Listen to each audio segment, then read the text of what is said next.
Yay, I got in. Okay, so it took me 4 times to get in tonight, and I guess that means that, I'm appreciating it even more now that I'm in. So welcome to Spiritual Center Spokane. My name is Reverend Bonnie, and I go live in theory every Tuesday from 6 to 7 PM, and there have been a few exceptions to that, but then there's a video that is created and uploaded at 6.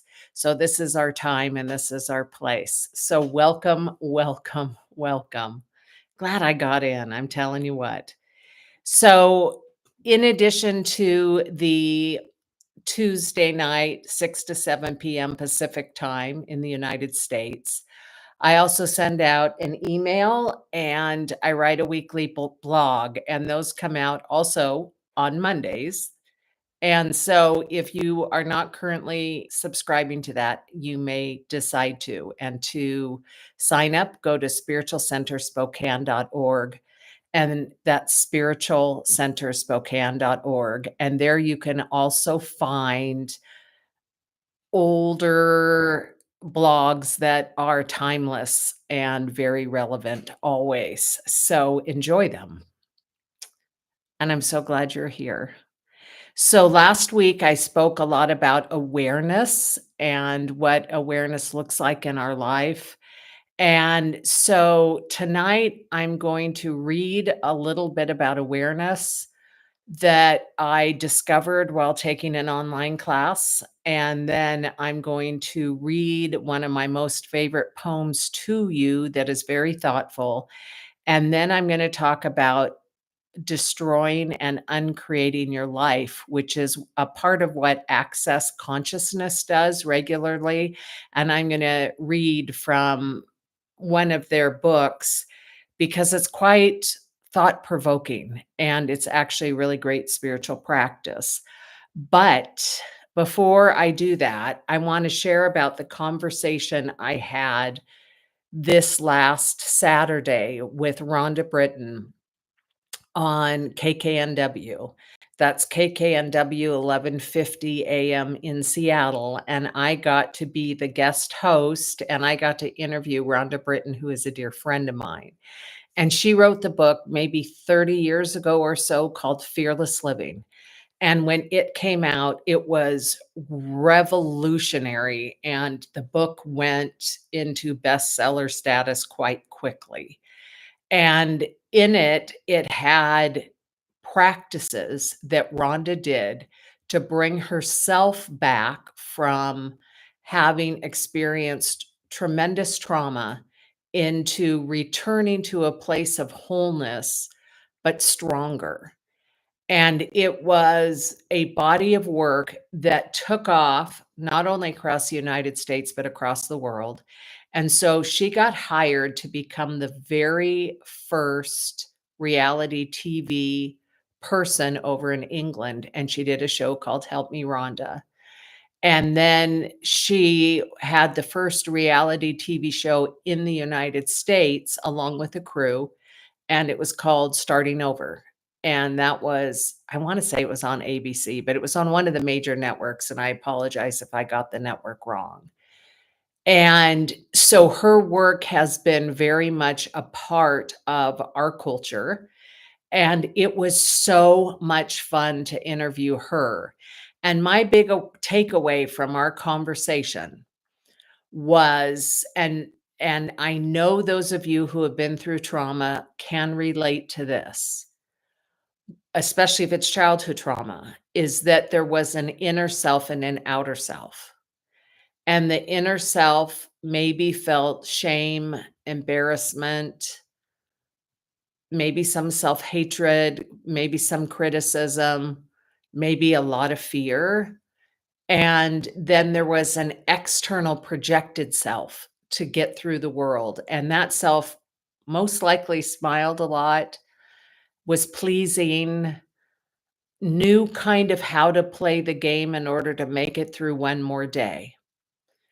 And then somewhere in the journey, there is an internal desire to save oneself, that there's often a catalyst, but something that happens when you no longer want to avoid that inner self, you probably can't any longer, and you want a different life than the split you've been experiencing. And I would say this is different than family system stuff, because family system is really about the inner landscape. S- And I'm talking about an inner landscape and an external facade. And so Rhonda talked about the split. And then we talked about how on the spiritual journey, somewhere along the lines, we choose integration. And so what was really lovely between the two of us was having the conversation about the spiritual journey and how at times it is so painfully difficult to face oneself, one's history, one's perceptions, and to choose. And choice is a function of awareness, I said last week. But to choose to waken up, to choose to become aware, to choose your higher self, to choose something bigger, to choose being alive while in this body. And so our conversation was so delicious and so delightful that I want to invite you to go listen to it if you're so inclined. It's on, if you Google the Mance and Mitchell show, Mance and Mitchell on KKNW 1150 AM Seattle, you will find an archive. And in that archive, there should be um, the interview between myself and Rhonda Britton, and maybe my name's on there and maybe it's not. Maybe it's just hers as a guest. I'm not sure. But it happened this last Saturday and I loved it. I loved it. I so enjoy meeting human beings who have chosen to become their greatest version of themselves because I know what it takes to do that in this world. And there's something that is so extraordinary about that. And I'm assuming that since you were listening to this, that you are one of those individuals or you're in process of developing yourself into that. And so, yay, and thank you for being here. So tonight, I wanted to read from a class I'm taking online. So there's a website called OM, OM, and they offer classes and they're really affordable and they're very basic, but they're fun to take sometimes. And I signed up for a class called Reinventing the Body, Resurrecting the Soul. So on Daily OM, it's called Reinventing the Body, Resurrecting the Soul. And this is a chapter of that called Awareness Has Magic. Now, this is talking about the body, but it could be talking about anything. So it says here, it begins with a quote. My intent is to indulge in the magic of my own awareness. Wow. Now, that would be an affirmation for all of us. My intent is to indulge in the magic of my aware. My intent is to indulge in the magic of my own awareness, and awareness is magical. Says this lesson teaches us that by engaging our silent awareness, we can manage the body's energy and consequently transform the body. Think about that. We can tap into our own energy field. We can become awake and aware to our energy body. And in that awareness, we can transform our own physical body and being. And that's actually my intention for this summer. This summer for me is about transforming my body temple. And a good portion of that is accessing my consciousness to do it. Now, of course, I'll be moving a lot more than I normally do. And I will be very conscientious of the food I'm eating, which I started becoming so I've always been, but really became very diligent 90 days ago. So I'm looking forward to seeing who I become at the end of this. It should be really fun. And so this lesson teaches us that we can manage our body's energy and consequently through its management transform our body. Lovely. If you want to change your body, a change in awareness must come first. Awareness is where meaning happens, and what you are unaware of won't change. Oh my God, that's brilliant. What you are unaware of won't change. That feeds back so beautifully to the interview that I had with Rhonda about saving ourselves, that in order to have that split become integrated, that the journey of oneness is often the journey to our one self. Okay. So it's an inner journey in consciousness. And so this idea that it is awareness that I would say what comes with awareness is the ability to change because we are aware. If distorted energy is the root of all problems, it can be brought back to its normal, healthy state by accessing our inner intelligence, which is pure consciousness. Some of us also call that intelligence God or source, which is beautiful. As your awareness changes, your energy changes, and then your body changes. The chain of events moves from the invisible realm to the visible path. Awareness, energy, and body.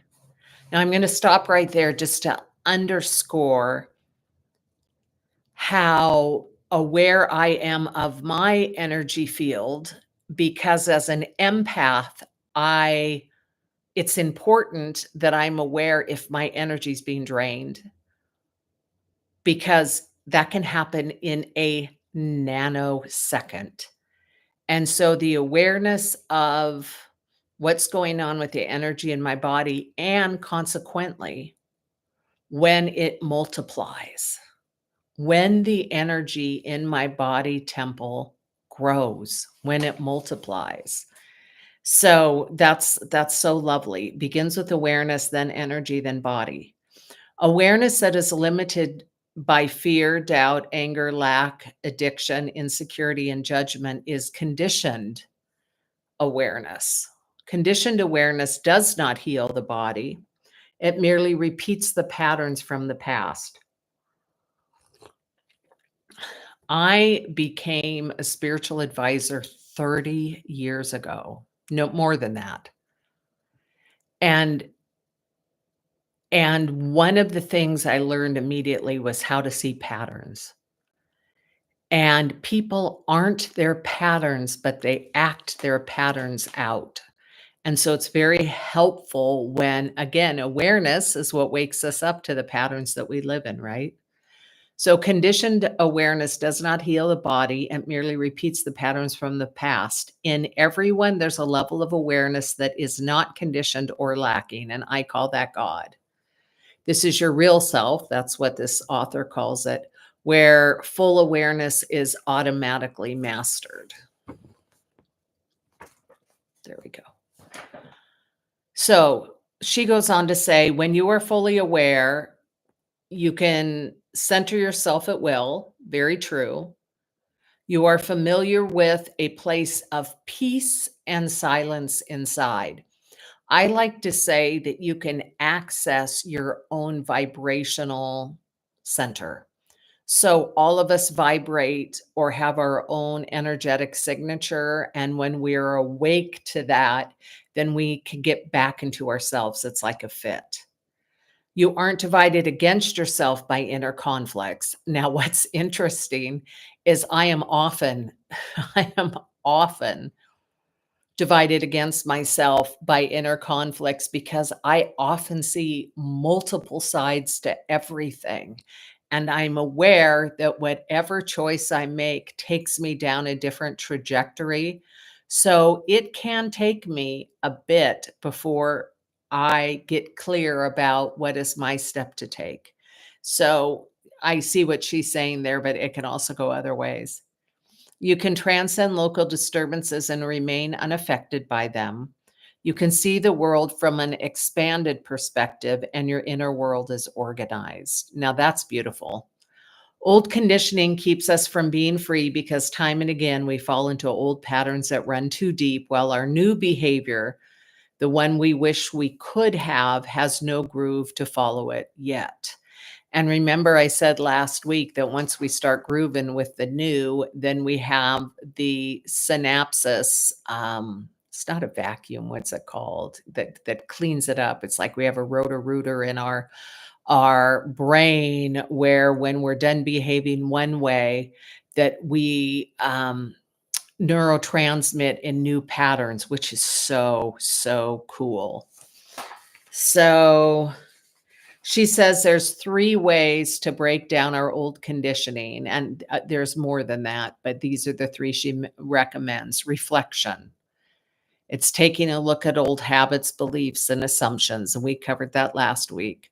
Contemplation, focusing on a thought until it expands larger. Now, that's interesting because in our contemplations, we can ask ourselves, what is a more expansive idea of this? Show me a more expansive idea of this. God, demonstrate a more expansive idea of this. And then meditation, going to the places in consciousness that aren't conditioned. So that is so beautiful. And now I'm going to do a total non sequitur and read a poem that I am hoping will move you as much as it moves me. It's written by a man named Theophane the monk, and he is deceased now. I met him when he was alive. He was at the monastery back in Colorado. And interestingly enough, I often take my trips as sacred trips. Um, I love meeting other spiritual people. I love meeting other people who've committed their lives to God, and I love meeting healers. And so I took a trip back to the monastery in Colorado, and I went with Rhonda, interestingly enough, and we met Theophane the monk. And I had read his poetry book for a long time, and I wanted to meet him. And so I bought his book and had it signed, which was really quite lovely. So this is one of my favorite poems by him, and you could just close your eyes and just listen. He says, I've been going on retreat each year for the past 40 years. Each time it's the same, yet somehow always different. The first time I went, I forgot to bring my Bible. When I asked the guest master if I could borrow a Bible, he said, wouldn't you care to write your own?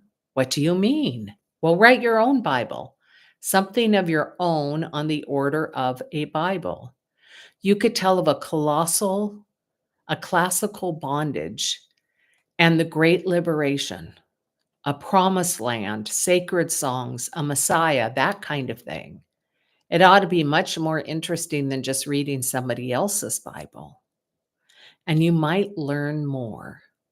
Well, I set to work. It took me a month. I never learned so much about the official Bible. When I was finished, he recommended I take it home and try to live according to it for a year.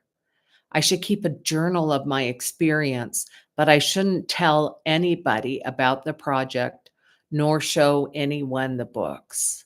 Next year after Christmas, I could come back for another retreat. It was quite a year, an eye-opener. Most certainly, I had never put so much energy and alertness into living by the official Bible as I was putting into living by this one. And my daily meditations had never been so concentrated. When I arrived back for my next retreat, he greeted me very warmly, took into his hands my Bible and my journal, kissed them with great reverence, and told me I could now spend a couple of days and nights in the hall of the great fire. On the last night of the year, I could consign my 2 books to the flames. And that's what I did, a whole year's wisdom and labor into the great fire. Afterward, He set me to work writing another Bible. And that was taken from Tales of a Magic Monastery. So I loved that so much because, oh, I don't know, 30, 40 years ago or so, I had the revelation that God did not live in the Bible, that God lives in life every single moment of every single day. That the Bible is a recording, is a master plan, is a book, is a direction for living, is the best psychological manual on the planet. It's all kinds of things, but the divine presence of God lives within all that is living. And so when I read that poem, I got so excited about the idea that you and I, because of our own life's heartbreaks, tribulations, suppressions, oppressions, liberation, love, forgiveness, all of the stuff that goes in the Bible, we could be writing about in our lives because God is always present right where we are. And so I absolutely adore that poem. Now, before we close with a meditation, I wanted to read a piece from this book, Money Isn't the Problem, You Are. And these two gentlemen, the authors, Gary Douglas and Dr. Dane Here, founded an organization called Access Consciousness. And it's very energy driven, and I'm not a part of it. So I don't have a lot to say about it, except that the materials that I read from them, I resonate with. So I don't want to make an endorsement since I don't know. I did once have an energy session with one of their folks when I was looking at potentially studying with them. Because if you know me, you know I study all the time. And so here we go. This is taken from the book, Money Isn't the Problem, You Are, and it's page 30. And it's called Destroy and Uncreate Your Life. One of the things you want to do is to start every day anew. You want to create your life every day. This means that every morning you need to destroy and uncreate everything that you were yesterday. Just those words alone, are you kidding me? That is so powerful. Just the awareness that I am not who I was yesterday. You are not who you were yesterday. And when you become aware, you're aware of that is the truth. If you have a business, you destroy and uncreate it every morning. If you destroy and uncreate everything in your financial situation every day, you'll start to create more money. You will create today. That's part of living in 10-second increments. When you live in the moment, you're not trying to prove your past decision was a right one. You're creating your life moment by moment all the time. We tend to think, okay, I've created this beautiful pile of crap over there, so I don't want to uncreate it. I'll just ignore it and walk over here, and now I'm going to create something new. The thing is, the pile of crap is still sitting there, and each day you ignore it, it smells stronger and stronger until finally it's overwhelming and you have to deal with it. If you have a relationship and you destroy and uncreate it every day, you will create it anew each day. It keeps you on the creative edge of things. We worked with a couple that had been married 26 years, and on their 27th wedding anniversary, instead of having a new ceremony, they decided to totally destroy and uncreate their relationship. They've been doing it ever since, and they say that the sex keeps getting better and better, and they're having more of it. I love this part. It so rings so true. Their 17-year-old daughter said, "Will you two stop acting like horny teenagers? You're disgusting. You want to do it all the time?" This after being married 27 years. And that's what happens when you destroy and uncreate everything you've created. What shows up is the opportunity to create something totally new. Something interesting and unexpected happened when I decided to uncreate and destroy my relationship with my children. My youngest son was always late. You could guarantee that he would be between a half an hour and an hour late for absolutely everything. 3 days after I destroyed and uncreated my relationship with me, he called and said, "Hey, Dad, you want to have breakfast together?" I said, "Sure, son. When do you want to do it?" And he said, "Oh, about 20 minutes." I said, "Okay, that's fine." I was with Dane and I said, "Well, let's give him 40 minutes." So we dawdled around for 45 minutes. And when we got to the place where we were going to eat, my son was standing on the corner, tapping his toe the way I did when he was late. And he said, "Where have you been? I have been here for 20 minutes waiting for you." I thought, "Oh my God. Somebody came and got my son during the middle of the night. This is not my son. He's never on time." And ever since then, he's been on time. It is weird. After I destroyed and uncreated my relationship with him, he stopped being late. Destroying and uncreating does not mean you have to physically destroy anything. It doesn't mean you have to actually end your relationship. What you destroy and uncreate is everything you decided, so you have a greater clarity about what is possible.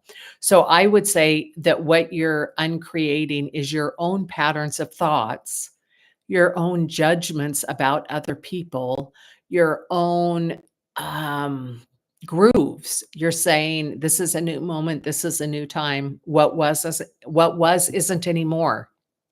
You're uncreating. You destroy and you uncreate your decisions and judgments. There you go. Your obligations, upsets, and intrigues, your projections and expectations, and all the things you decided are going to happen in the future. How do you do this? You say, "Everything I was yesterday, I now destroy and uncreate."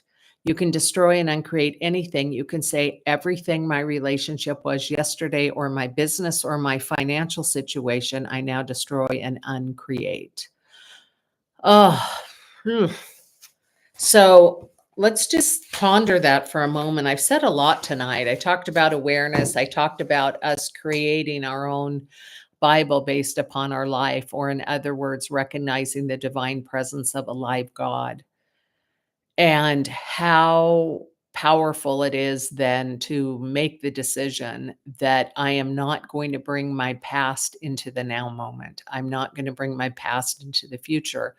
I'm going to uncreate my thoughts about what was and create and allow. It's not even creating new thoughts, it's allowing the new thoughts to be created through me by the divine presence of God. It's magical and it's brilliant. And just when I was reading that, I was feeling lighter. I was feeling like, "Oh, I don't have to carry all of that around." Whoosh. How lovely is that? How absolutely lovely is that? Oh, phew. So we are going to go into a time of meditation together. And before we do, I want to give you a homework assignment. One of the spiritual practices that I have taught over the years when I'm teaching classes, and one of the things I love to do myself, and I'm going to invite you to do this for the whole summer, if you choose to, is I set aside some time once a week, and I do Fridays, but you can choose whatever day you want. And I write 3 letters and send them. One letter is to someone I love, and I'm so grateful that they're in my life. And they know me and I know them and we're in a relationship. So I might send it to my daughter or to Rhonda. I might send it to Gay, who's part of the community here. I might send it to a grandchild, a friend. But I send a letter and I just tell them how grateful I am that they're in my life. The second one I send is to someone who doesn't know who I am, but I had some kind of interaction with. So it might be the clerk at Safeway. It might be um, someone on Amazon who helped me on the telephone. It might be the mailman or mail woman who comes to my house. So it's someone who I have interfaced with in some way, but I don't have a relationship with. And I thank them for who they are and what they do on this planet. And I let them know that they've touched me in some way. Then the third person that I send a letter to is someone who I will never meet, most likely. I will never meet, who doesn't know me, but whose life has somehow impacted me. So I might write a letter to, for example, the head of Apple, thanking him for the iPhone that has made my life so much easier. I might write a letter to Bill Gates and thank him for the software he's developed. I might write a letter to Bill Gates and thank him for the philanthropic work that he's doing on this planet. I might write a letter to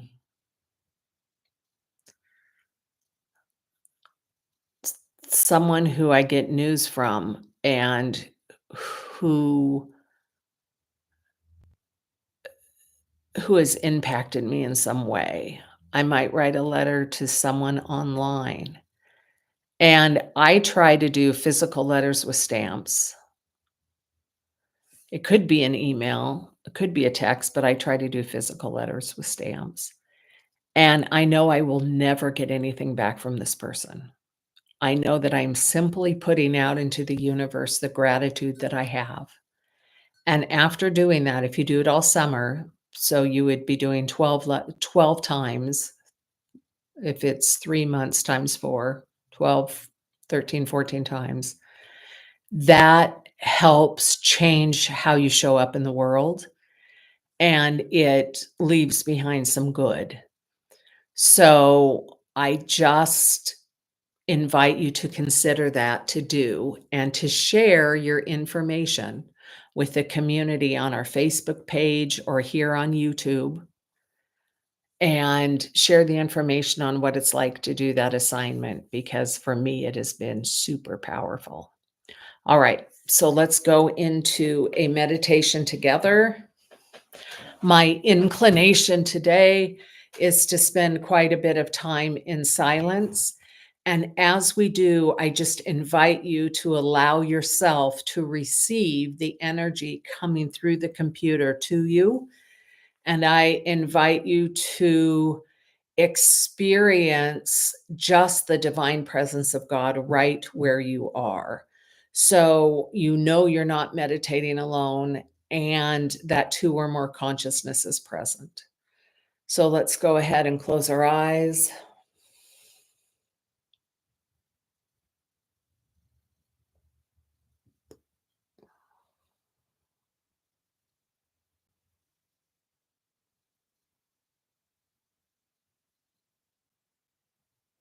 and let's feel our feet grounded on the Mother Earth.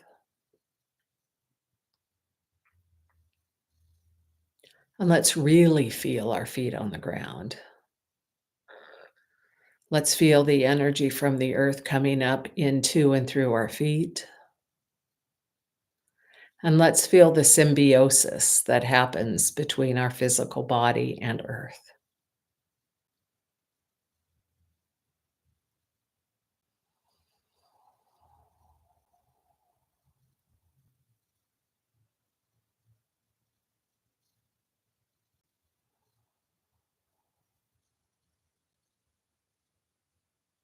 And if your attention wanders, bring them back to your feet.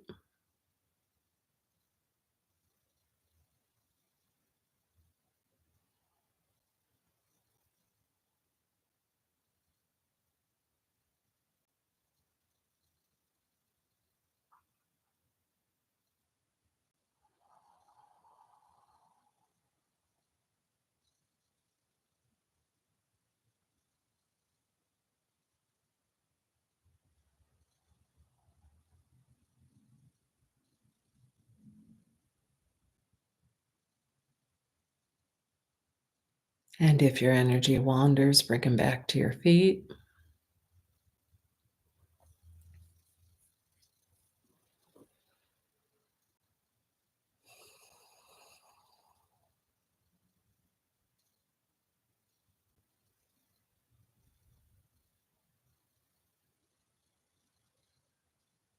And now, with your feet, continue to be your focal point.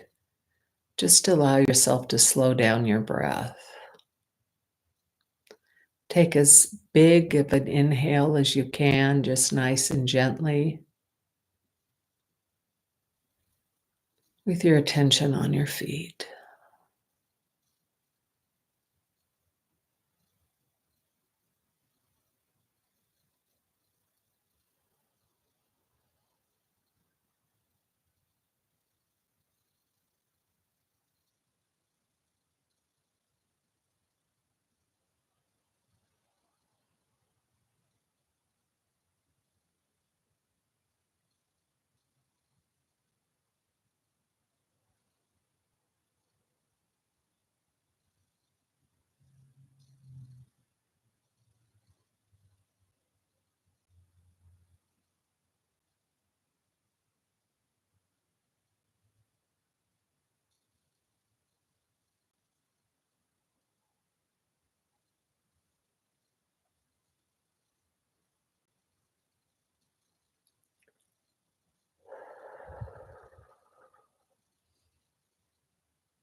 And with your feet firmly grounded on the earth, repeat after me: every cell in my body is well.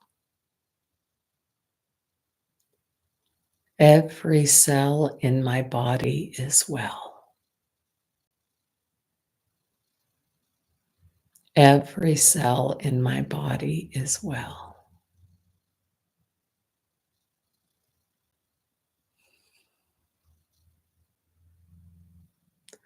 And now let's bring our attention to the chair where our butt is seated.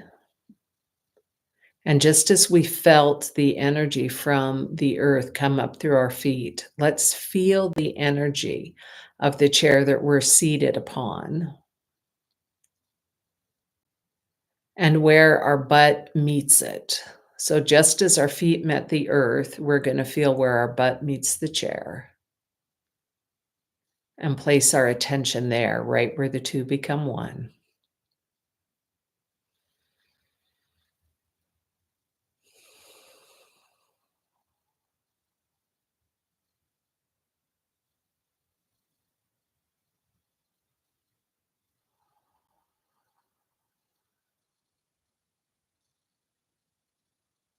And I allow this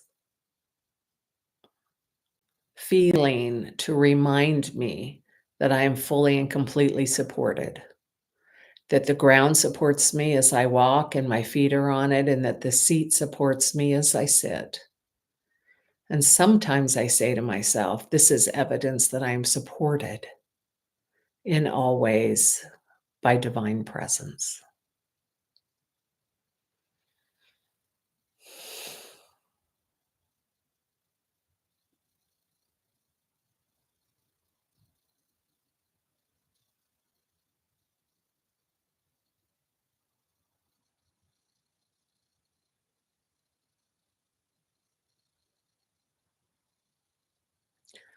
And let's bring our attention to our belly, to our center where there's so many gorgeous organs within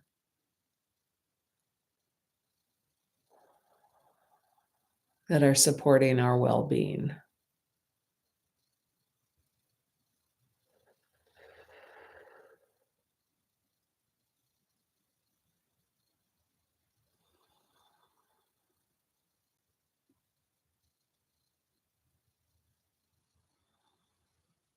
And then let's bring our attention up to our heart and imagine that with our breath, we're inhaling and exhaling from our heart. Any stuck energy in our heart becomes open through our breath.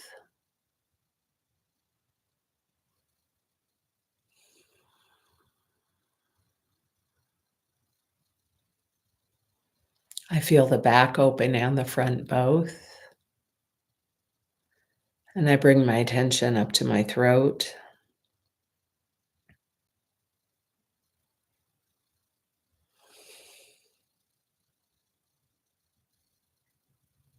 And I commit to speak words of truth with a capital T with my vocal cords. And I bring my attention to my third eye, which I always imagine is like this big, huge flashlight right in the middle of my forehead, where the light of God is actively shining its energy through me. And then the crown chakra, the top of my head, where I just open and allow the light of God from the heavens to come down, to fill me up, to surround me, to shower good upon me.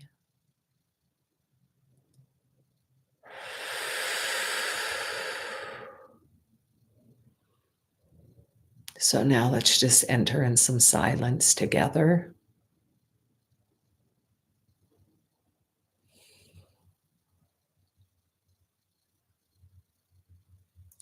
And let's sit with the intention that parts of us we're unaware of become awakened, that we may have more vision and more understanding and more knowing.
And repeat after me if you so desire.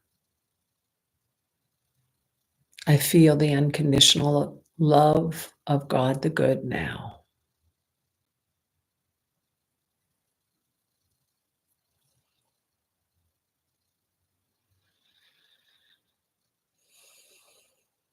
I awaken to the beauty of life.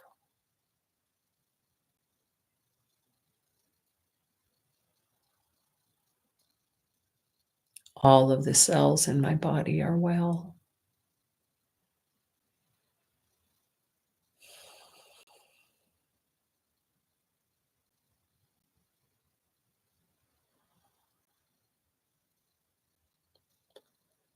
I am at peace.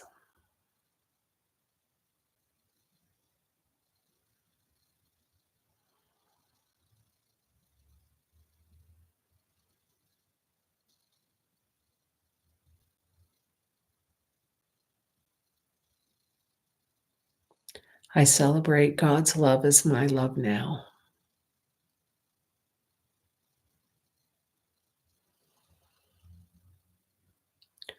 My body is a temple of the Most High God.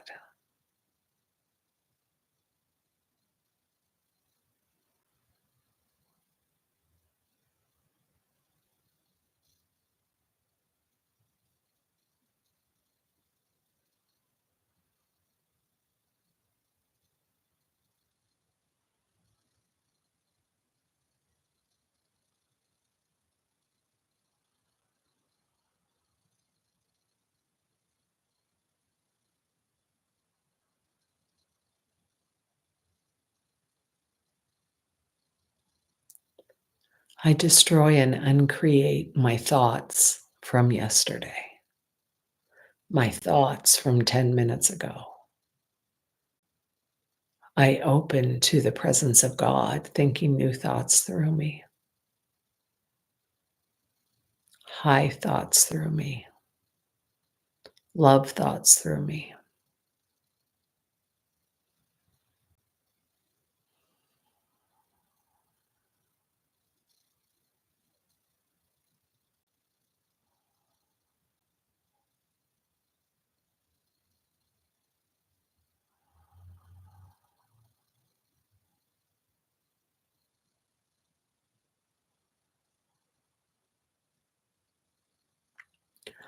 I am aware that the energy emitted through my body is being used right now to heal the field that surrounds me.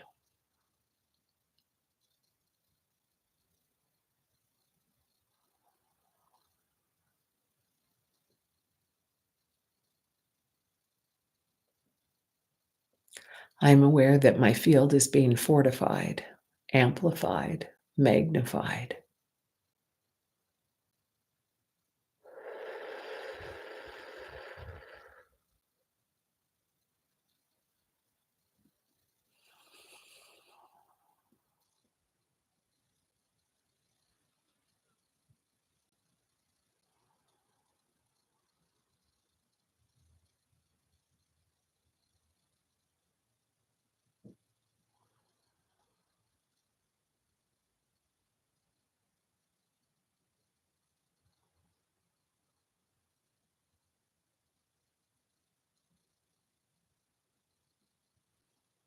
I forgive myself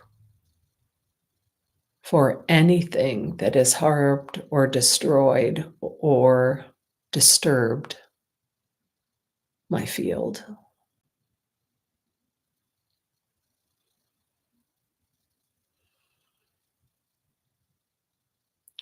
I forgive myself for any projection that I have placed upon others. I forgive myself for any grudges I've held or any distortions that I've created in my own field and passed on to others.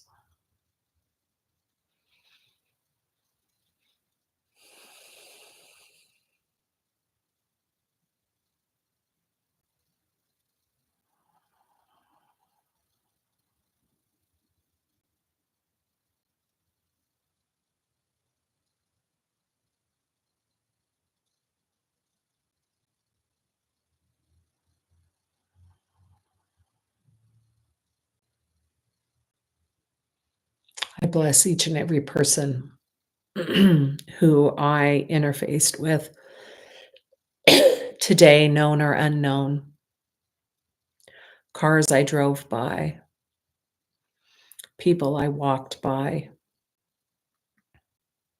I just pray that each and every one of those individuals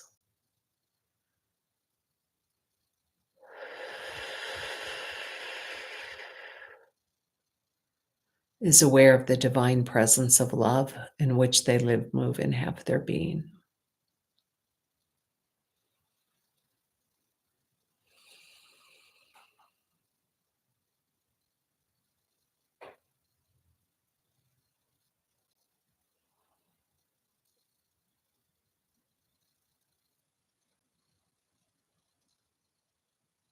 And so I place my attention back on my feet.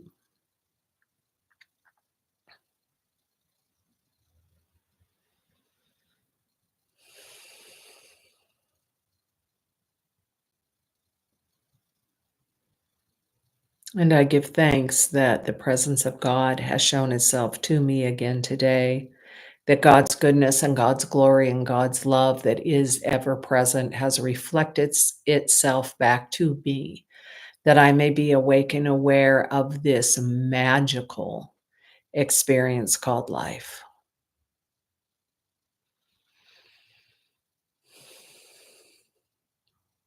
I give thanks for everyone who is doing the work of awakening.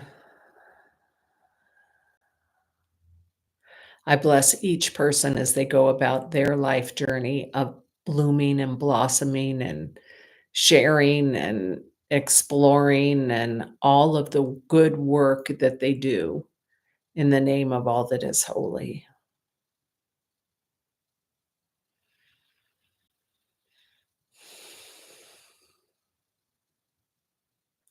And I appreciate my life. I appreciate my home. I appreciate my friends. I appreciate the work that I do and the writing that comes through me. And I just celebrate this life magnificent, this life magical, this life that is ever so short and yet so potent. And so, as we close this prayer tonight, we do so. I do so with a full and grateful heart, giving thanks for each one of you that are listening and engaging in this beautiful treatment of love. And so together we say, and so it is. Amen. Ah, dear sweet friends, if you enjoy this YouTube video, please subscribe and please comment. I am learning little by little, trust me, little by little, incrementally about how YouTube works and all of that jazz. And it is helpful to subscribe and it is helpful to share and it is helpful to make comments. So thank you so much for that. And I look forward to seeing you next week. And may your week be amazing. Love and blessings.